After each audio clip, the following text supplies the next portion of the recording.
Hola, bienvenidos. En este caso me toca a mí abrir la presentación, pero vamos a estar trabajando con estas clases virtuales, tanto con la profesora Malnis, con el profesor Rodríguez, el profesor González y en este caso quien les habla, Eliana Terrera. Vamos a estar trabajando mucho con el aula virtual en este periodo que nos toca estar un poco a distancia. Así que bueno, en esta primera presentación vamos a comenzar nosotros con la unidad número 1, ¿sí?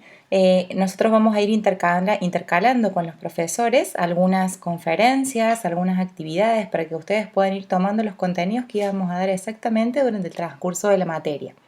En este caso vamos a abrir con la unidad número 1, que es Fundamentos de Nutrición y Ejercicio, y vamos a trabajar con los nutrientes, ¿sí?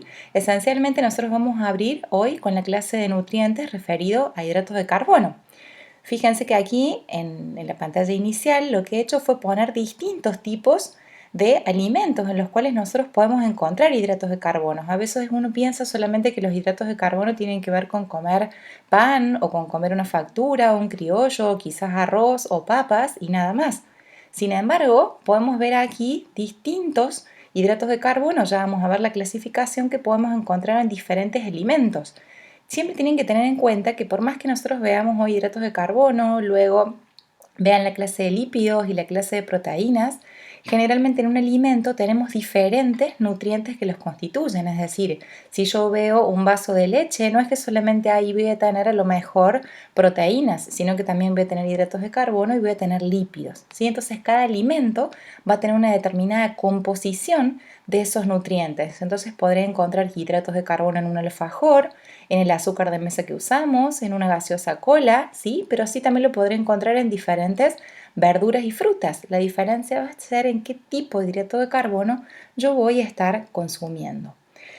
Tenemos que tener en consideración lo siguiente. Acá simplemente vamos a mostrar un inicio del ingreso de estos alimentos por la boca en este tubo digestivo y finalmente ese alimento va a ir transcurriendo por todo el tubo digestivo hasta que finalmente yo a nivel de intestino delgado voy a obtener la porción más pequeña de ese sustrato que yo he incorporado para poder recién en el intestino absorberlo y recién que ingrese en mi organismo. Entonces, cada vez que nosotros hacemos una ingesta de alimento, como mencioné recién, esos alimentos tienen diferentes tipos de nutrientes. ¿Qué es lo que va a ocurrir?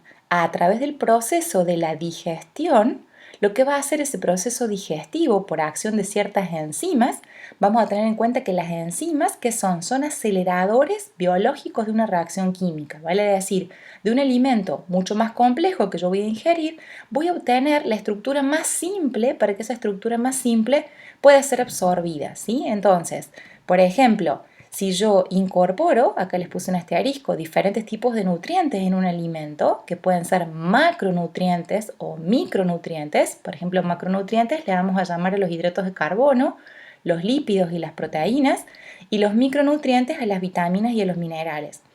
Hablar de clasificaciones en cuanto a los nutrientes es muy amplio, así como cualquier clasificación. Esta clasificación como macro y micro está dada ¿por qué de esta manera? Como hidratos de carbono, lípidos y proteínas. Tiene que ver con la cuantía o la abundancia que nosotros consumimos en la alimentación. Todos estos alimentos que tienen hidratos de carbono, lípidos y proteínas, nosotros consumimos esencialmente gramos de estos nutrientes cada vez que hacemos una ingesta. Sin embargo, le vamos a llamar micronutrientes a las vitaminas y a los minerales. ¿Por qué? Porque vamos a estar consumiendo, por ejemplo, miligramos, ¿sí? O sea, una unidad más pequeña, en realidad 3 unidades más pequeñas, de lo que vendría a ser el gramo. Entonces, les vamos a llamar micro porque la abundancia en la ingesta nutricional no es elevada comparativamente con lo que son los macros. Entonces, hoy de los macronutrientes yo voy a largar hablando de los hidratos de carbono. Entonces, cada vez que nosotros ingerimos estos nutrientes, a partir de los alimentos, puede ser cualquier cosa. Imagínense que acá estamos ingiriendo un plato de fideos o estamos ingiriendo una manzana. Sea lo que sea, ese alimento va a ir, por supuesto, pasando por todo el tubo digestivo, por la boca, la faringe y el esófago, que son órganos de paso. En el estómago se van a digerir, por acción de las enzimas, algunos sustratos, sí, en particular las proteínas y los lípidos, no los hidratos de carbono. Los hidratos de carbono no tienen acción enzimática aquí en el estómago, hasta que finalmente voy a llegar al intestino. Entonces, en el intestino recibo jugos de diferentes lugares, los propios intestinales, jugo pancreático, ¿sí? Jugos que vienen del hígado, ¿sí? Que me sirven para, especialmente de la vesícula biliar, para poder trabajar terminando de degradar esos alimentos que contienen esos nutrientes. Vale decir, yo puedo ingerir un plato de fideos acá en esta ingesta de alimentos, pero cuando llegue al intestino delgado voy a obtener siempre su estructura más pequeña.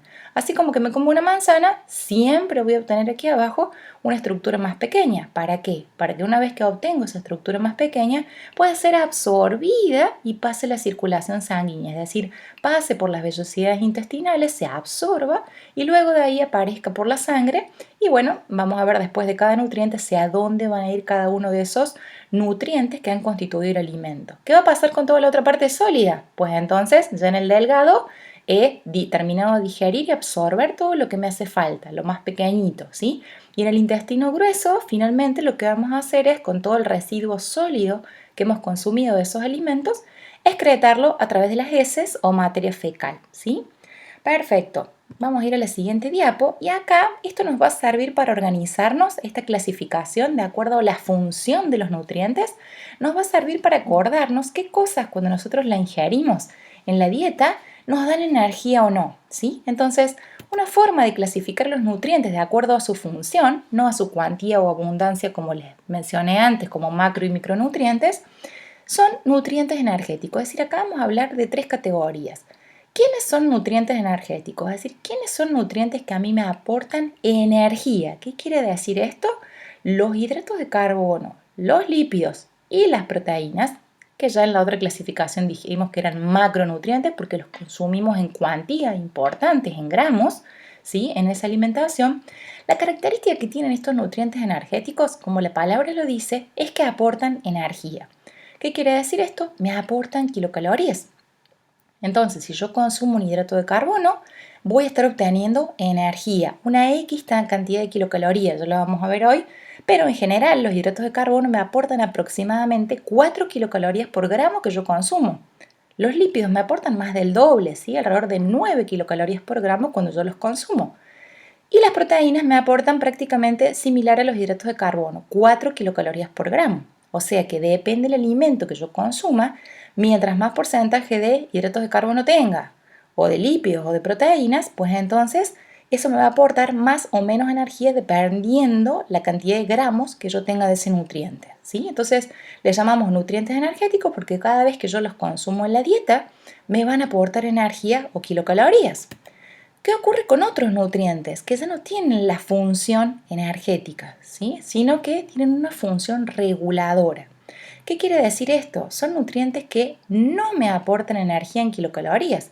Afortunadamente, cuando ingerimos agua, vitaminas o minerales, ¿sí? Vitaminas, después ya van a tener una clase de micronutrientes, porque las vitaminas y minerales son micronutrientes, acá necesitamos muy poquitita cantidad para poder regular nuestro organismo. Fíjense, acá en los energéticos necesitamos una gran cantidad, pero en los reguladores, en el caso de las vitaminas y los minerales, necesitamos una poca cantidad para que hagan su función reguladora. Entonces, ¿qué ocurre? Estos nutrientes no me dan energía, no me aportan kilocalorías, pero los necesitamos para que se regule normalmente el funcionamiento de mi organismo. Vale decir, si por ejemplo un mineral como el hierro está en déficit, ¿sí? ¿Qué es lo que va a ocurrir? Voy a tener una alteración en la cantidad de oxígeno que pueden transportar mis glóbulos rojos. ¿Por qué? Porque la hemoglobina, que es una proteína de los glóbulos rojos, transporta oxígeno, ¿sí? Y esa hemoglobina tiene hierro. Por lo tanto, si a mí me falta un nutriente regulador, voy a tener problemas con ese metabolismo del hierro y entonces eso va a afectar mi transporte de oxígeno y evidentemente mi rendimiento a nivel de algún deporte aeróbico donde la necesidad de consumo de oxígeno mitocondrial es elevada, ¿sí? En el caso de las vitaminas, por supuesto, aquí también, si en una vitamina yo tengo un exceso o un déficit, esto puede llegar a producir alguna alteración. Si a mí me falta la vitamina, por ejemplo, no sé, la D, voy a tener dificultad para absorber calcio en mi dieta. Y si eso pasa, voy a tener entonces dificultad para poder producir todas aquellas reacciones que están relacionadas al calcio. Entonces el calcio, fíjense que es un mineral, pero necesita también de una vitamina para poder regular normalmente un metabolismo. Entonces los nutrientes reguladores me ayudan a que también el metabolismo de los nutrientes energéticos sea eficiente. Y por supuesto, el agua, que si bien no es un micronutriente, ya verán después que es prácticamente el 60% del peso corporal en un adulto, esa agua la necesitamos justamente porque todas las reacciones orgánicas ocurren en medios acuosos, en medios húmedos. Entonces, cuando bajan los porcentajes que debemos mantener en cada compartimiento hídrico, pues entonces se desregulan las funciones metabólicas, modificando el gasto de los sustratos porque tenemos más o menos agua. Y lo más importante es que se desregula la termorregulación, es decir, la regulación de la temperatura. Entonces, no porque en el caso de las vitaminas y los minerales necesitemos muy poquita cantidad, o en el caso del agua, por eso no es un micronutriente, necesitamos prácticamente agua a consumir todos los días porque constituye más del 60% de nuestro peso corporal en algunos casos, como pasa en los niños. Estos nutrientes reguladores los necesitamos para el correcto funcionamiento de mi organismo. Sin embargo, no me aportan energía, ¿sí? No me aportan kilocalorías. Sí, el caso de los hidratos de carbono, lípidos y proteínas. Y a su vez, también tener en cuenta que existen nutrientes que salen de aquí arriba de los energéticos que les vamos a llamar nutrientes con función plástica o estructural. Fíjense que son los lípidos y las proteínas, es decir, que además de su función energética, tienen una función de cumplir una estructura, ¿sí? Función plástica o estructural. Vale decir, además de que los lípidos y las proteínas me aportan energía, 9 kilocalorías por gramo los lípidos y 4 las proteínas, tengamos en cuenta que además esas dos estructuras son las estructuras que constituyen todas las membranas celulares de mi cuerpo. Entonces, todas las membranas son lipoproteicas, ¿sí? Entonces, tenemos una cuestión estructural que está dada por la constitución de las membranas celulares, pero además tengamos en cuenta que los lípidos cumplen, además de su función de reserva energética, es decir, de aportarme energía, también cumplen funciones que están relacionadas a la termorregulación, a la protección de órganos internos, ¿sí? Entonces tienen otras funciones además de la energética. Y las proteínas, ya vamos a ver un poquito más adelante, que si bien me aportan energía, vamos a ver que en el organismo las proteínas no tienen una reserva.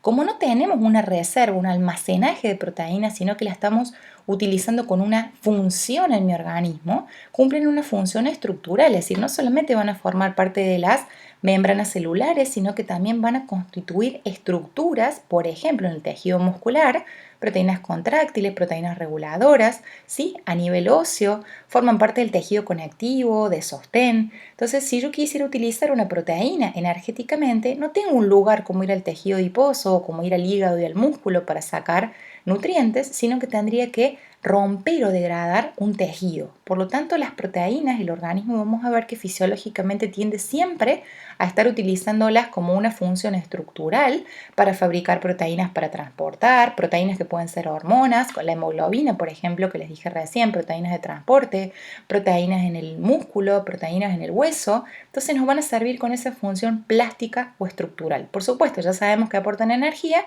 pero su función esencialmente va a ser estructural, sobre todo cuando están unidas formando parte de una célula. Entonces, como les mencioné al inicio, nosotros vamos a trabajar hoy con los nutrientes energéticos y uno de ellos, es decir, vamos a trabajar con los hidratos de carbono, ¿sí? Como les puse en la primera diapositiva. Esos hidratos de carbono ya vimos que los podíamos obtener de diferentes fuentes. Esos hidratos de carbono, o también llamados glúcidos o azúcares, vamos a trabajar con algunas características de esos carbohidratos. Lo primero que sabemos que aprendimos hoy es que son nutrientes energéticos, por lo tanto la primera característica que le vamos a dar es justamente su función energética. Son nutrientes energéticos y por lo tanto me aportan 4 kilocalorías por gramo.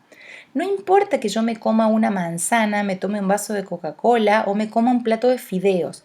La cantidad de aporte energético está cuantificada en gramos. Si yo sé cuántos gramos estoy comiendo de arroz, o gramos, perdón, no cuántos gramos de arroz, sino cuánta cantidad de gramos tengo en carbohidratos en una porción de arroz o en la Coca-Cola que me estoy tomando o en la manzana que me estoy comiendo. ¿De dónde lo saco a eso? Pues lo voy a sacar, acá les he puesto un ejemplo, de la información nutricional. Esto es lo más fácil. ¿De dónde saco la información nutricional para darme cuenta de que la energía que me está aportando ese sustrato es X? Porque acá yo tengo una tablita, ¿sí? Una información nutricional en un alimento. Pero si yo estuviera en mi casa y quisiera hacer una torta o una tarta o lo que fuere, si yo sé lo que tengo ahí, puedo consultar en una tabla, por ejemplo, cuánta cantidad de gramos tengo en una determinada porción. Y ahí puedo cuantificar, hoy vamos a aprender solamente la de los hidratos de carbono, pero después se puede hacer lo mismo con los lípidos y con las proteínas. Puedo cuantificar si lo que me está diciendo la etiqueta, o si no tiene etiqueta, cuánto es. Por ejemplo, acá, entonces, si yo me tomo una coca, ¿sí? Lo que voy a hacer es fijarme en la información nutricional que dice. Entonces me dice, acá ya me dice, la energía son 44 kilocalorías. Yo quiero chequear si es cierto esto. Me dice que de proteínas tengo 0 gramos. Entonces, proteínas, un nutriente energético, no me va a aportar energía. Grasa total, 0 gramos. Entonces tampoco me va a aportar las 9 kilocalorías por gramo. Pero me dice que los hidratos de carbono disponibles que tiene este nutriente, ¿sí? Esta gaseosa, son 11 gramos. Entonces, simplemente, ¿qué hago? Dijimos que aportan 4 kilocalorías por gramo. Simplemente lo que hago es decir, ok, esta porción me está diciendo que tiene 11 gramos de carbohidratos. Si yo lo multiplico por 4, porque ya sé que son 4 kilocalorías por gramo, quiere decir que estoy consumiendo en esa porción 44 kilocalorías. Pero, bueno, ojo, a tener en cuenta, 44 kilocalorías en cuanto en 100 mililitros me está diciendo, ¿sí? O sea que si yo me tomo, acá les puse solamente el ejemplo, un litro, si yo me tomo un litro de esa bebida, ¿qué es lo que va a pasar? Me estoy consumiendo 400 kilocalorías, o 440 en este caso, para redondear 400 kilocalorías solamente en un litro de gaseosa. Por ahí cuando uno dice, bueno, pero con lo que te estás comiendo tomas la Coca cero, ¿sí? O la Coca Light, pero bueno, es una gran reducción. ¿Por qué? Porque si yo me tomo un litro de gaseosa, o sea, 2 botellitas pequeñas que son de 500 mililitros, estoy consumiendo prácticamente la cantidad de kilocalorías de un almuerzo. Un almuerzo ronda alrededor de las 500 y 600. Entonces, puedo ser un poco más cuidadoso, salvo que no me guste la gaseosa Light o cero, puedo ser un poquito más cuidadoso y reducir un poco la ingesta calórica, porque si me tomo un litro es casi lo parecido a un almuerzo, ¿sí? Entonces simplemente para tenerlo en cuenta. Fíjense acá que tenemos un ejemplo también que tiene sodio, la sal, ¿sí? La sal de mesa. Fíjense que acá tenemos el aporte en miligramos. Como les dije antes, los macronutrientes, hidratos de carbono, lípido y proteínas, siempre tenemos el aporte en gramos. Cuando hacemos la ingesta, en cambio, los micronutrientes generalmente son en miligramos, ¿sí? O sea, una pequeña cantidad respecto a los nutrientes. Si yo acá tuviera otra etiqueta, por ejemplo, si hubiera consumido un alimento que me dice proteínas 2 gramos, ¿sí? Además le tendría que sumar 2 por 4, porque también aportan 4 kilocalorías, 8 kilocalorías. Y si me dijera grasa, no sé, 20 gramos, tendría que sumar 20 por 9, o sea, 20 gramos que tiene el alfajor por 9 kilocalorías y tendría que sumar todo, la energía de los hidratos de carbono, la energía de los lípidos, la energía de las proteínas y ahí tendría exactamente, podría chequear exactamente si es verdad lo que me dice la etiqueta. O sea, la etiqueta tiene que reflejar lo que acá dice, ¿sí? Si acá dice que tiene 0 de hidrato de carbono, no puedo tener energía de 44, porque la energía viene de los nutrientes energéticos, ¿sí? Así si me dice que tiene energía 44 y me habla de que tengo 20 gramos de hidrato de carbono, pues tampoco va a ser certera la información que estoy recibiendo ahí. Y en el caso que no tengo una etiqueta y yo quisiera saber, por ejemplo, me hago un arroz y pongo 100 gramos, simplemente me fijo en una tablita en internet cuántos gramos de carbohidrato tienen 100 gramos de arroz. ¿Sí? Eso lo voy a multiplicar por 4 y ya sé cuánta cantidad de energía estoy consumiendo. Entonces esto es simplemente para que nos acordemos que los nutrientes energéticos me aportan energía. En este caso, 4 kilocalorías por gramo. ¿Qué otra característica general le podemos asignar a los hidratos de carbono? Fíjense que los hidratos de carbono constituyen prácticamente el 50 al 60% del valor calórico total de la dieta. ¿Qué quiere decir esto? Que uno, cuando incorpora el 100% de los alimentos que incorporan o ingieren el día, el 50 o el 60% de esos alimentos están constituidos por carbohidratos, ¿sí? Entonces, hay mucha gente que dice, no, pero yo no como carbohidratos, porque está pensando solamente, por eso les puse en la diapo 1, está pensando quizás en la papa o en el arroz, está pensando en esos carbohidratos, ¿sí? Pero tenemos otras fuentes de carbohidratos como les puse también al inicio. Por supuesto que va a variar en cuánto porcentaje tiene cada uno de ellos, ¿sí? Pero si yo, por ahí les suelo decir a mis estudiantes en clase, por ahí uno dice, no, no como carbohidratos. Entonces vos le preguntas, ¿y qué comes a la mañana? Un té con leche con galletitas. Bueno, galletitas de agua no quiere decir que estén hechas de agua, ¿sí? Las galletitas de agua tienen carbohidratos. Entonces ya tenemos un ejemplo ahí. Vamos a ver que son hidratos de carbono, que son polisacáridos, y estoy incorporando hidrato de carbono. Entonces, si ustedes se fijan después en la galletita que están comiendo en su casa, se fijan en la información nutricional, leen ahí atrás, así como les mostré la Coca-Cola, y van a ver los carbohidratos. Lo mismo si me dicen, no, no como galletitas, como frutas. Muy bien, la manzana, la banana, esas frutas también me hacen un aporte de carbohidrato. Entonces, en el día, por supuesto que esto en general puede variar dependiendo del tipo de dieta que uno lleve, pero generalmente la mayoría de las personas consumimos entre un 50 y un 60% de toda nuestra dieta en relación a los hidratos de carbono porque están en prácticamente todo, ¿sí? Ya vamos a ver después la clasificación. Entonces, vamos a hacer la clasificación de los hidratos de carbono en tres. Los hidratos de carbono más pequeños, acá le pusimos 1, son los denominados monosacáridos, ¿sí? Acá les recalqué la palabra mono en negrilla, subrayado y con mayúscula, porque justamente mono significa uno, ¿sí? Estos monosacáridos son los hidratos de carbono más simples, ¿sí? O sea, le vamos a llamar hidratos de carbono simples. ¿Por qué les vamos a llamar simples? Porque es la unidad más pequeña que existe de un hidrato de carbono o un carbohidrato que no puede ser degradada cuando yo la incorporo en el tubo digestivo. Vamos a pensar en estos hidratos de carbono. Por ejemplo, acá les marqué un ejemplo de un monosacárido, es la glucosa, la marqué acá porque esta la vamos a usar muchísimo, la fructosa y la galactosa. Entonces vamos a pensar en estos carbohidratos, hidratos de carbono simple, como la unidad más pequeñita de un hidrato de carbono, ¿sí? Es lo más pequeño que hay, lo vamos a pensar como si fuera un ladrillo de una pared, ¿sí? La pared va a ser lo más complejo, lo más simple es el ladrillito. Entonces, cuando yo largué al inicio, les dije, cuando nosotros incorporamos un alimento, si yo me como un alimento, no sé, una fruta, ¿sí? Entonces voy a tener fructosa o voy a tener glucosa. Bien, cuando yo me como una fruta, no hay problema porque al comerme la fruta, me estoy comiendo un hidrato de carbono que es bien simple. Entonces, ¿qué ocurre? Va a tener menos proceso digestivo, ¿sí? La parte sólida voy a tener que sacar. O una bebida que tenga glucosa, ¿qué es lo que va a ocurrir? Se va a absorber bien rápido porque las enzimas no tienen que degradar muchas de estas pequeñas unidades que están unidas. ¿Por qué? Porque ella es simple. No está unida a nada, es como un ladrillo. Ahora bien, si yo ingiriera un plato de fideos, que vamos a ver que es un polisacárido, un hidrato de carbono más complejo, pues ahí sí tendría un proceso digestivo más largo. ¿Por qué? Porque tengo que romper todas las uniones químicas. Y finalmente, ¿qué me va a terminar quedando? La mínima unidad estructural del hidrato de carbono, que es el monosacárido. Puede ser la glucosa, puede ser la fructosa o puede ser la galactosa. Entonces, ya sé que yo me como un plato de fideos, un chupetín, una Coca-Cola o una fruta, todo en mi intestino delgado va a terminar reducido a esta unidad más pequeña. Por eso dijimos que el proceso digestivo tenía como función transformar un nutriente más complejo, ¿sí? O más grande en algo más pequeño para que pueda ser absorbido. Entonces, ¿cuál vamos a recordar de estos monosacáridos? La unidad más pequeñita, la glucosa. Eso es lo que vamos a recordarnos porque después eso es lo que vamos a mantener en nuestra sangre. La glucemia, emia siempre significa sangre. Los niveles de glucosa en sangre los vamos a mantener justamente gracias a este hidrato de carbono o monosacárido.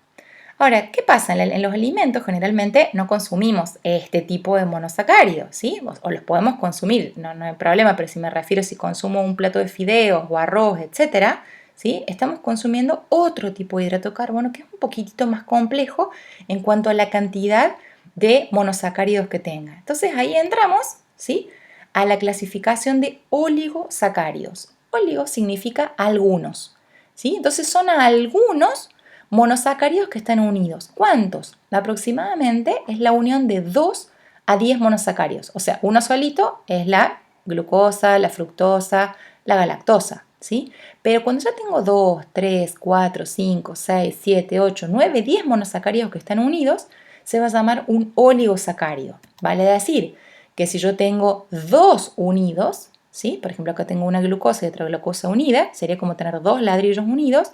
Esto va a ser un disacárido, ¿sí? O sea, tenemos 2 monosacáridos unidos. Si tuviera 3, acá hay 1, acá hay 2 y acá hay 3, sería un trisacárido. Si tuviera 4, sería un tetra, penta, hexa y así, hasta llegar a 10, que sería un decasacárido. O sea que mientras más unidades de glucosa, ¿sí? yo vaya teniendo en ese hidrato de carbono, más complejo es. ¿Y por qué más complejo es? Acá simplemente les puse aquí para que vean ya los ladrillitos un poquito más separados.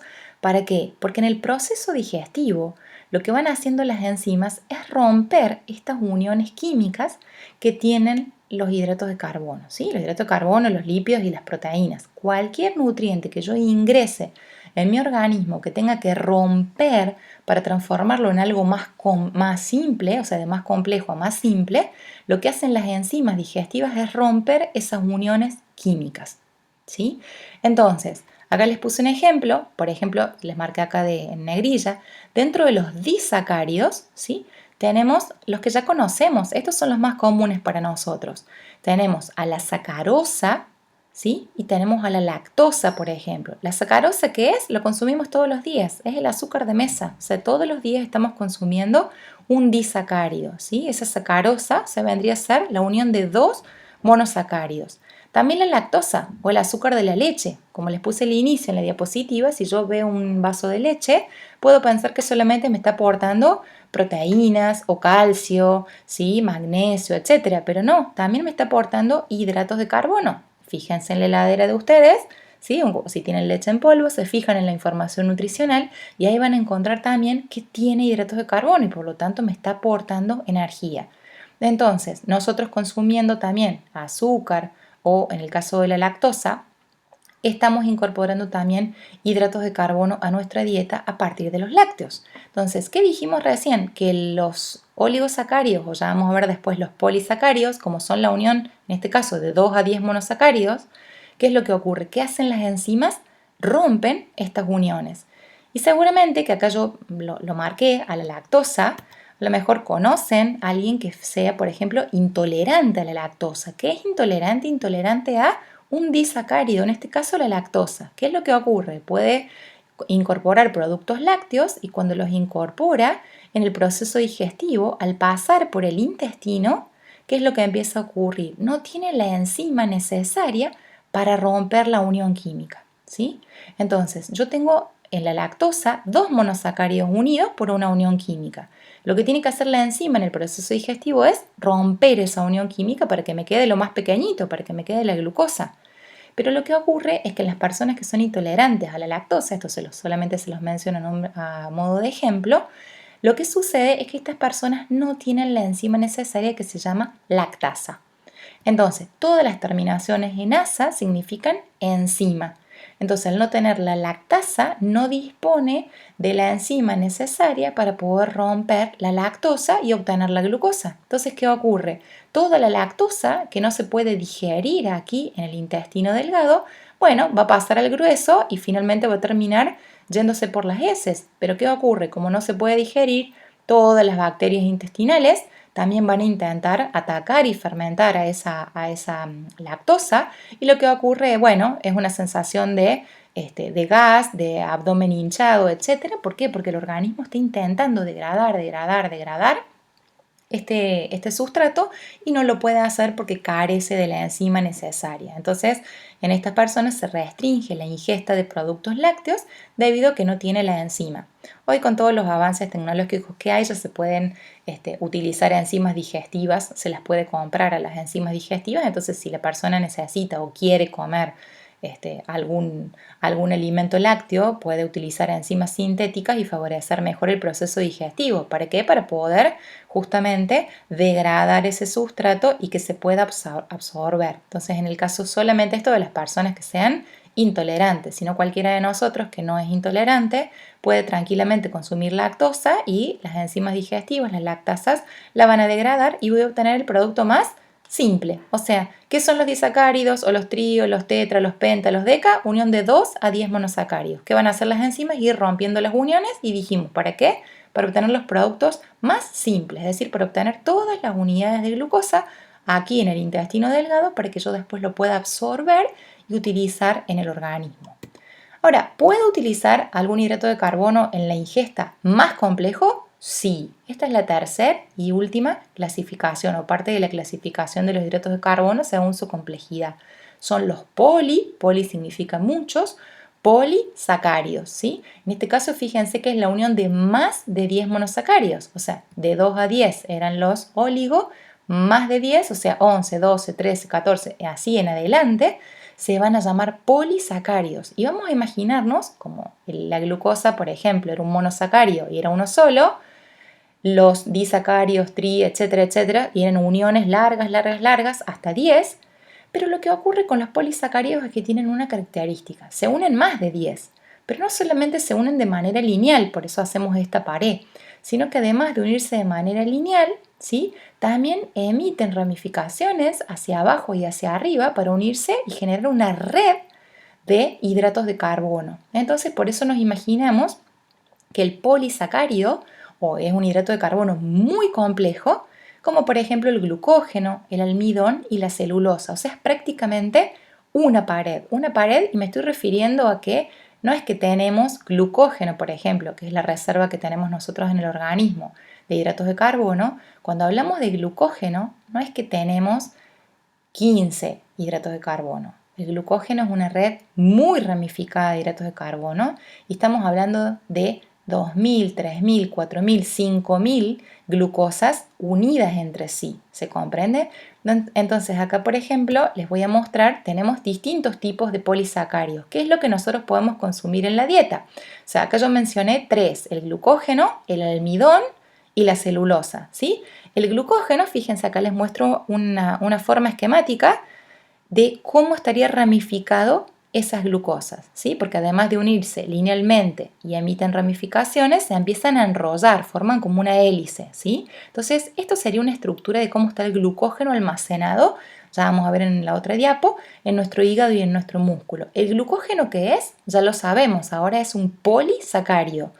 Es un hidrato de carbono entonces, que está muy ramificado, que se encuentra unido por muchas uniones de monosacáridos, más de 10, pero además la principal característica de ese glucógeno es la principal reserva de hidratos de carbono en los animales.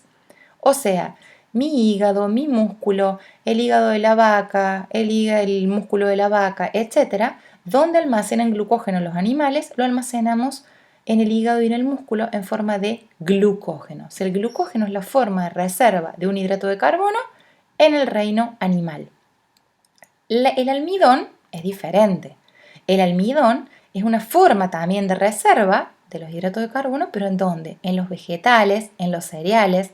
Entonces, esto es bien visible. Esto, bueno, no lo podemos ver en el hígado y en el músculo, pero esto cuando cocinamos, fíjense en el arroz, en las papas, fíjense que cuando nosotros cocinamos, empieza a aumentar la temperatura, se empiezan a romper las uniones del almidón en la cocción también, y fíjense que se observa tanto en el arroz como en las papas como una especie de babasa arriba. Esos son productos de la ruptura del almidón mientras se va cocinando. ¿tá? Entonces, ahí lo podemos ver básicamente estos productos de degradación. La temperatura, el incremento de la temperatura también va facilitando que se vayan rompiendo algunas uniones de ese almidón. Entonces, el glucógeno es la reserva de los hidratos de carbono en los animales, el almidón es la reserva que podemos encontrar en los vegetales o en los cereales, y en el caso de la celulosa, básicamente la celulosa es un polisacárido que es constituyente sobre todo de la pared de las hojas y también de la pared de los granos. Es decir, la celulosa lo que hace es darle estructura a la hoja o estructura al grano de cereal. De esta manera es un nutriente que justamente al dar estructura hay una particularidad. Cualquier cosa que yo coma, ya sea por ejemplo almidón que he consumido a través de las pastas o las papas o el arroz, ¿sí? O haya ingerido carne, que es reserva animal, también ahí tengo carbohidratos, ¿sí? Cualquier cosa que yo haya ingerido, no sé, imagínense un bife con arroz. Ok, tengo hidratos de carbono, además de proteínas, por supuesto, en el bife, pero como les dije, un alimento tiene todo. Entonces, aquí si me como un bife, el contenido de glucógeno en ese bife o hidrato de carbono en ese bife va a ser más reducido que si yo como acá, por ejemplo, una reserva vegetal. ¿Por qué? Porque en el arroz prácticamente el 80% de lo que estoy consumiendo es hidrato de carbono. Entonces acá tengo una gran cantidad. Ya sea que yo me coma el bife o que me coma el arroz, es la cantidad de gramos lo que me va a aportar la energía, ¿sí? Entonces, yo voy a estar incorporando hidrato de carbono acá e hidrato de carbono acá. Lo voy a degradar y voy a obtener la glucosa. Pero ¿qué es lo que ocurre con la celulosa? ¿Sí? La celulosa también se llama fibra, ¿sí? Es celulosa o fibra. Entonces, habitualmente, ¿para qué consumimos fibra en la dieta? Consumimos fibra en la dieta cuando queremos ir al baño, ¿sí? Cuando estamos un poco constipados. Y esto viene muy parecido, colaciona a lo siguiente, en donde vamos a encontrar fibra o celulosa en los constituyentes de pared de hojas. Entonces, a nadie se le va a ocurrir comer, por ejemplo, papas si está constipado, ¿sí? Pero sí puede comer espinaca, acelga, ¿sí? Las hojas verdes tienen una buena cantidad de celulosa porque están justamente toda la estructura de la hoja se da por la celulosa. ¿Qué es lo que ocurre ahí o también en los granos, ¿sí? En los granos de cereal? Vamos a imaginarnos el arroz integral sí tiene una gran cantidad de celulosa. Entonces, ¿qué ocurre? Cuando nosotros incorporamos esos granos, nosotros en el intestino delgado no tenemos la enzima celulasa. La celulasa es la enzima que tendría que romper las uniones de la celulosa. No tenemos la celulasa. Nosotros no, pero una vaca puede comer pasto sin ningún problema porque ella sí tiene celulasa. De hecho, se alimenta específicamente de eso. Entonces, uno dice, ¿cómo puede tener una vaca glucógeno almacenado? Muy bien, porque come pasto, ¿sí? Entonces, el pasto tiene una estructura, tiene celulosa. Y como tiene celulosa, el organismo de estos animales tiene la celulasa. Rompe la celulasa y ¿qué obtiene? Rompe, perdón, la celulosa y ¿qué obtiene? Muchas unidades de glucosa y cuando se las absorba, pues entonces en su organismo se va a terminar almacenando el glucógeno. Entonces, en el organismo humano, nosotros cuando consumimos la celulosa, no absorbemos los hidratos de carbono de la celulosa. Quiero que se entienda bien esto porque no es, por ahí mis estudiantes me dicen, pero si yo me como una tarta de acelga, ¿no me da energía? No, no quiere decir eso. Cuando yo me como una tarta de acelga, tengo la masa, tengo los huevos, tengo el queso, si le pongo jamón, jamón, y tengo las hojas tengo las hojas de acelga. Esas hojas de acelga no solamente tienen celulosa, ¿sí? Entonces, ¿qué ocurre? Yo obtengo energía de esa tarta, pero lo que viene de la celulosa no lo voy a absorber. ¿Por qué? Porque no tengo la celulasa. Por lo tanto, esa partecita de la celulosa, como no la voy a poder absorber, la pierdo en las heces, la pierdo en la materia fecal. ¿Y qué es lo que ocurre? La celulosa, al no poder degradarse, al no poder romperse, empieza a atraer agua, se hidrata. Ese es el objetivo de meter fibra en una dieta, fibra o celulosa, porque la fibra o celulosa al no absorberse atrae mucha agua a nivel intestinal y hidrata las heces. Eso hace que las heces tengan un mayor volumen y una menor consistencia. Por eso cuando uno está constipado, ¿qué hace? Come hojas, ¿sí? ¿Para qué? Una ensalada, lo que fuere, ¿para qué? Para que se produzca una hidratación de las heces y cueste menos ir al baño, ¿sí? No se hagan mucho lío con esto, tengan en cuenta que la celulosa es la fibra y que hay alimentos que me permiten, al no poder absorberse la celulosa, atraer más agua a nivel intestinal y de alguna manera hidratar las heces para que uno pueda ir al baño.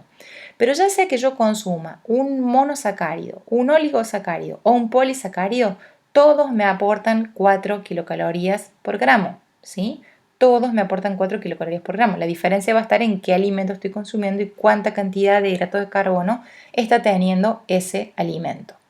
Además de la clasificación, siguiendo con las características ya y finalizando de los hidratos de carbono, tenemos que tener en cuenta entonces qué hace el proceso digestivo, transforma un nutriente de lo más complejo a lo más simple. Entonces, cuando yo llegue al intestino delgado, que ahí les puse ID, en el intestino delgado, estos hidratos de carbono que yo me comí se van a absorber. ¿Qué quiere decir que se van a absorber? Van a pasar del intestino delgado a la sangre, a la circulación.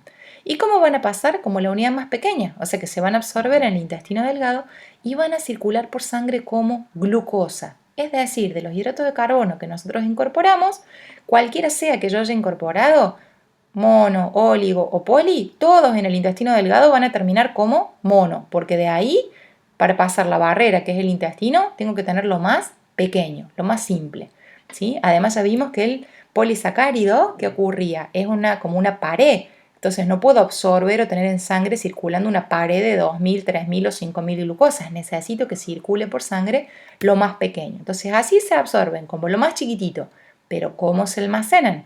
Se almacenan como lo más grande, se almacenan como un polisacárido, se almacenan como glucógeno. ¿En qué lugares en el organismo humano y en los animales? En el hígado y en el músculo, es decir, que tenemos glucógeno hepático y glucógeno muscular, constituyendo entonces como una pared. Dijimos que el polisacárido era una unión de más de 10 monosacáridos y era una estructura muy ramificada. Entonces, ¿qué va a ocurrir? Acá, por ejemplo, imaginemos que tenemos un vaso sanguíneo y acaba de aparecer la glucosa. ¿Por qué glucosa? Porque es lo que me quedó más pequeñito de la alimentación. Entonces, cuando tenga la glucosa en la sangre, que es lo más pequeñito, lo voy a ir a almacenar en los lugares de reserva, en el hígado, ¿sí? O en el músculo, ¿sí? Acá va a venir toda la estructura ramificada. ¿Cómo lo almaceno? Como glucógeno. O sea, nunca voy a tener la ramificación, la pared, aquí en las células, en el tejido sanguíneo, ¿sí? En la sangre, sino que lo voy a tener almacenado donde corresponde, en el hígado y en el músculo. Y por supuesto, dependiendo de dónde yo lo tenga, va a ser la función que va a tener ese hidrato de carbono en mi organismo. Voy a tener hidrato de carbono, ¿dónde dijimos? En el hígado. ¿Y dónde más lo voy a tener? En el músculo. Van a cumplir funciones diferentes. Esto después lo vamos a repasar en el metabolismo de los hidratos de carbono. Todo el glucógeno que yo tenga almacenado en el hígado hepático, la función que tiene es el mantenimiento de la glucemia. Recordemos que les dije que hemia significaba sangre. Es el mantenimiento de la glucosa en sangre. ¿Cómo mantengo la glucosa en sangre? Imagínense que yo como. Esta glucosa aparece en la sangre y dijimos, ¿dónde se almacena? En el hígado y en el músculo. Muy bien, eso si acabo de terminar de comer. ¿Qué pasa si pasan 12 horas? Me acuesto a dormir o pasan 10 horas. Pues no estuve ingiriendo alimentos acá. Ese glucógeno, ¿dónde está almacenado? Aquí y aquí.